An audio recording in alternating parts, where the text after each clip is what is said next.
All right. January 12th, 2009, 6:42 p.m. I had an interesting day today. I had finished class for the day and was playing some air hockey in the lounge with Serena. After we played a few games, she picked up her bag and told me to go with her. I had no idea where she wanted me to go, but I agreed because I really didn't have anything better to do. We left school and headed to Frederick, which was about an hour away.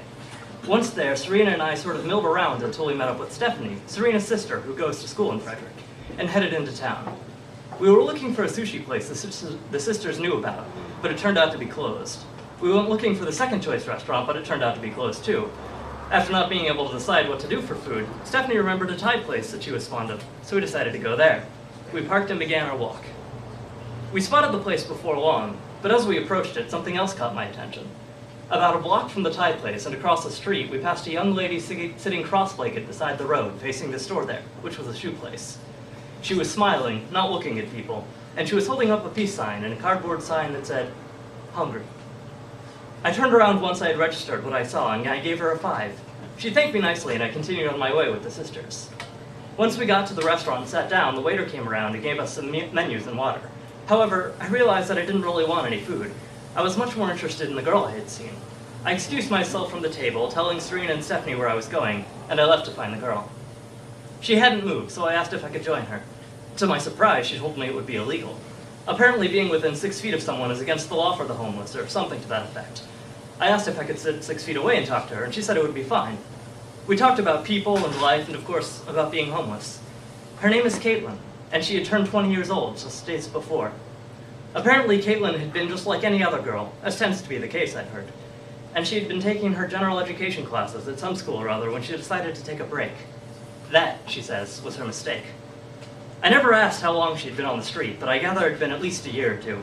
She had learned all the laws that apply to asking alms, and she had become accustomed to the way people treated her. She had developed her very unobtrusive way for asking for money, and she had befriended many of the other homeless in the city. She was a sweetheart, and said that homelessness had been a big eye-opener for her.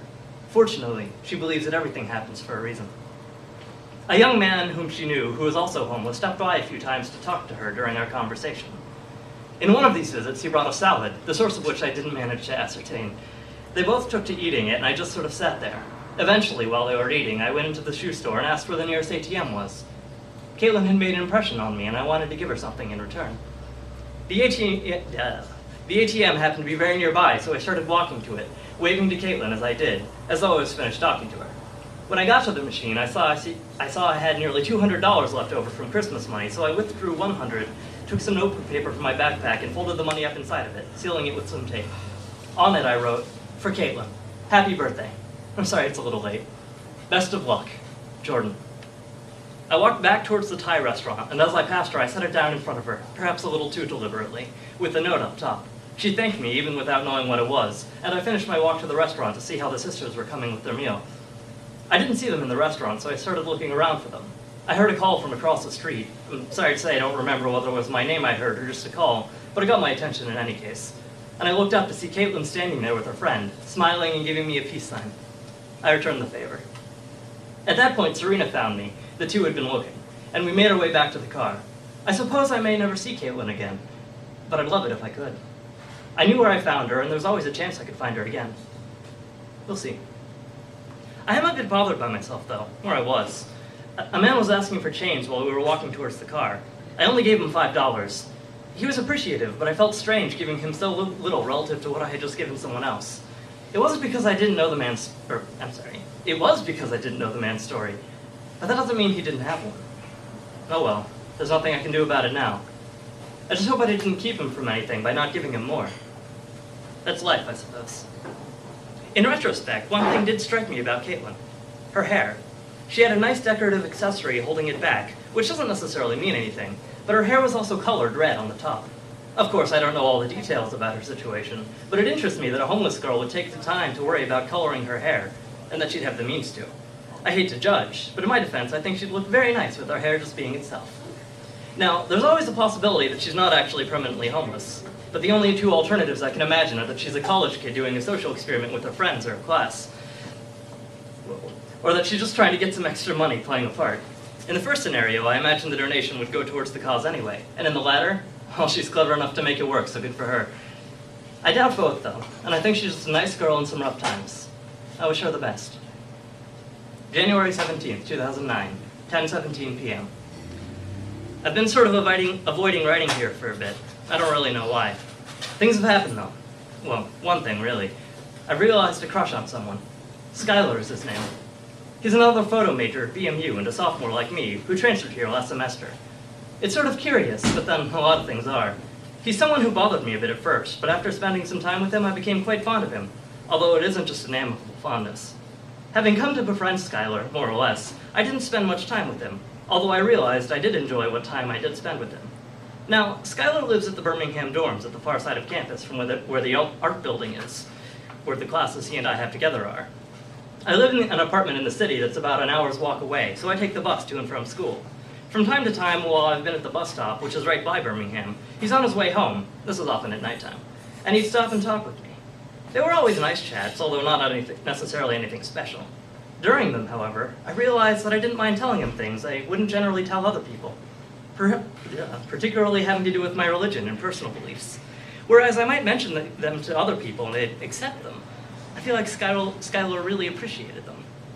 Anyway, Skylar had been playing this old game I really like, so I've been hanging out with him and watching him play it. He plays it at the lounge in the student center in the middle of campus, so we would go there after class sometimes. On one such day, he was playing when he got a phone call from somebody. I'm guessing it was a family member, but I can't be sure. And afterwards, he made the comment that he didn't like getting phone calls, or something to that effect. I mentioned that I could call him right then to improve the standard of incoming calls, and he said that he was fine with his friends calling, and that I could call any time. Eventually we left, and we walked together to his dorm talking about things. I stayed there and socialized for a bit more before going home. 2 days later, I returned to my apartment after having had dinner with my grandparents. My roommates were at home, and I was in a bad mood for whatever reason, so I decided to call Skylar. I should explain why exactly.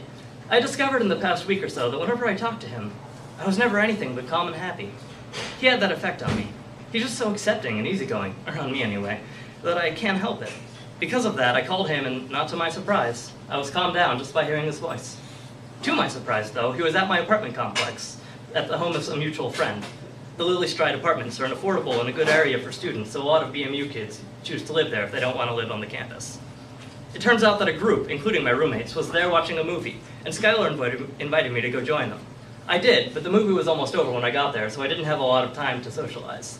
Skylar mentioned that he was going to Barclays, a 24-hour restaurant that he's fond of, and I decided to join him. The walk there came complete with a full and interesting discussion about some stuff that, for me anyway, was more personal. It became clear to me that this was somebody I could be good friends with.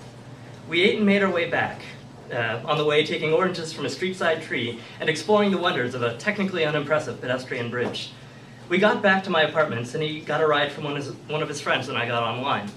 After a bit, Skylar was online too, so we talked for a little bit and decided that we would go to the school the next day for a session of gameplay, despite the fact that neither of us had class. I'm not sure when exactly, but sometime during that evening I decided I had feelings for him. The next day I arrived at the student center sometime around 11 o'clock, but I had to sit around for a long time because Skylar didn't come from the dorms until somewhere around 4. I noticed that I didn't mind the wait. When he started making his way over, he called to see if I would be there, which I interpreted as a sweet gesture, although in retrospect it was probably just a friendly one. He would play for several hours, and I'd give him whatever tips I could, until finally he said he had to go to his place and get ready because he was being abducted by his mother. I've had a few exchanges with him online, but I haven't seen him since then. I saw online that he's apparently in a relationship, but doesn't say with whom. That's disappointing, of course, but there's little I can do about it. I don't really know if it's just a crush or something more, but I know my crushes only last 2 or 3 weeks, so I'll give it some time and see how I feel. If I still feel for him after that, I'll just hope really hard that what I saw online is wrong, for whatever reason, although it's probably not. I do know that regardless of how things turn out, at the very least, I'll come out of this with an awesome friend. January 23rd, 2009, 1:08 a.m. It's not actually on this sheet, so I'm not going to read it.